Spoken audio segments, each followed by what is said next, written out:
Jessica Harris, and I am really excited to be part of the Healing Fields team this year. I'm a dual MPP MBA student focusing on health policy, so I was really excited to get a client that's focusing on healthcare in India and focusing on the area of filling in the gap between medical care and health education, because I think that's really important and often neglected in terms of having better outcomes for patients. Hi, I'm Pin Nasongkla. I'm a first-year daytime Fuqua student.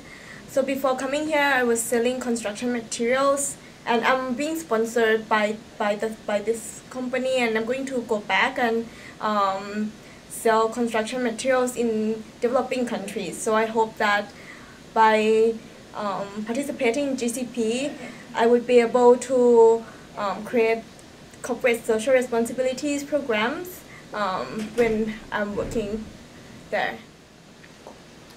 Hi, I'm Paul Gallegos. So I am a first-year Duke Fuqua student, excited about joining the GCP program.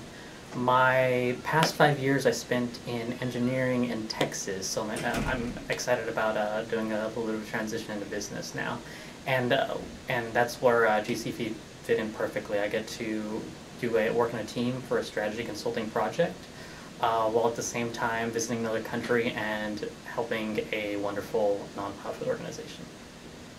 And my name is Dan Baum. I'm a first-year student here, also concentrating in social entrepreneurship. I worked at a for-profit social enterprise before coming to Fuqua, and I'm just really excited about the potential for business skills to be able to make an impact on the world, which is why I signed up for GCP, to be able to take what I was learning in the classroom and really apply it to a real situation, have an impact. So what our team is working with is an organization called Healing Fields Foundation, and they do some incredible work in India. They train women to be community health leaders and go back into their communities and educate the other women, the other families, on how they can be safer and healthier.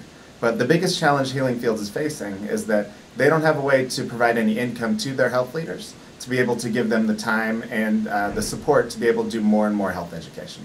So right now these health leaders are only spending about an hour or two a week in their communities doing education, and they've asked us to help them find ways to be able to extend that. So that's where we come in. We're going to be evaluating 2 of their pilot programs to see if we can find a way to help them provide a sustainable source of revenue. What we know about Healing Fields so far is we've been asked to look at some revenue generation models for them, but we're still trying to work out if it's for Healing Fields itself or for their community health leaders who are working for them in the field, providing health education. So that's what we've been really focusing on, and there are a few different pilot projects that are going on right now. Pin can describe. So the pilot programs at the moment are sanitary napkin program and water sanitation. So by going to India, we hope that we will be able to speak to the community health leaders and the beneficiaries, as well as Healing Field staff, so that we have more information and can narrow down our scope even more.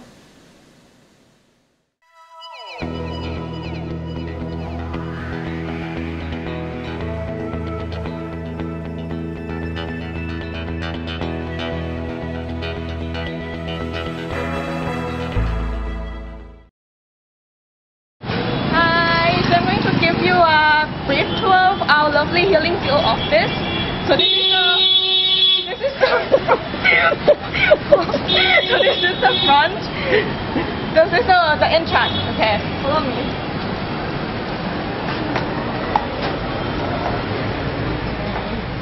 So this is our lovely Bori, our field manager. Say hi.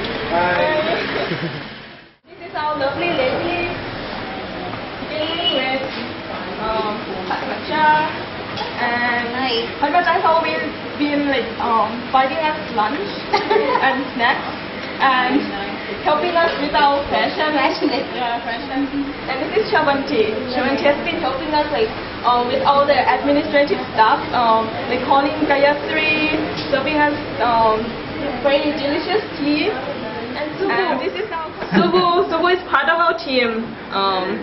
Bring us traveling and shopping and interviewing, doing focus groups. Say hi, guys. Hi guys. Hi. Clap. Like clap.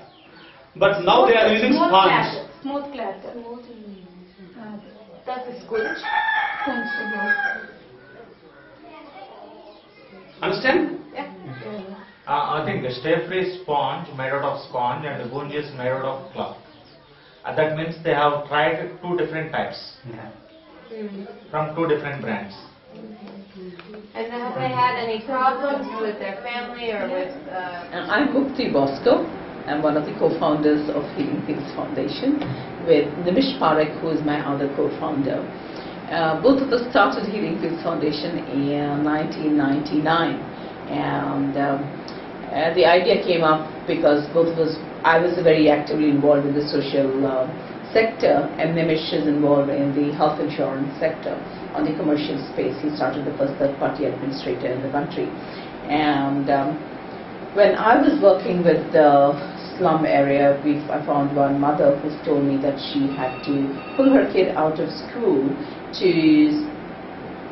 sell him into bonded labor to get a loan of 5,000 rupees for treating her husband who had typhoid. And I felt that that was not on, because for 5,000 rupees, and that too for an illness like typhoid, a child to be pulled out of school is not right. And at the same time, Nimish was in Bombay, and he was talking to this charitable hospital where the administrator was telling him that as their mission was not to send away anybody from their doorstep who has come for treatment. And he asked Nimish, saying that Nimish, you do so much for the corporate sector, but why are you not looking at the poor and the people who can't afford health care? There's so many people who are coming to my doorstep who can't afford health care. I have to give them a subsidy, or I treat them for free. And so what happens is the corpus and the donations that they raise goes into subsidized treatment, and they're not able to retain their staff, nor are they able to upgrade their technology. And so he asked Nimish this question: you have so much of skills in the health insurance industry, why don't you do something about it? So Nimish and me were friends, and we started talking to each other, and we said that we needed to do something in terms of making health financing and at the same time quality health care accessible to the poor. And we started Healing Fields Foundation, and the first project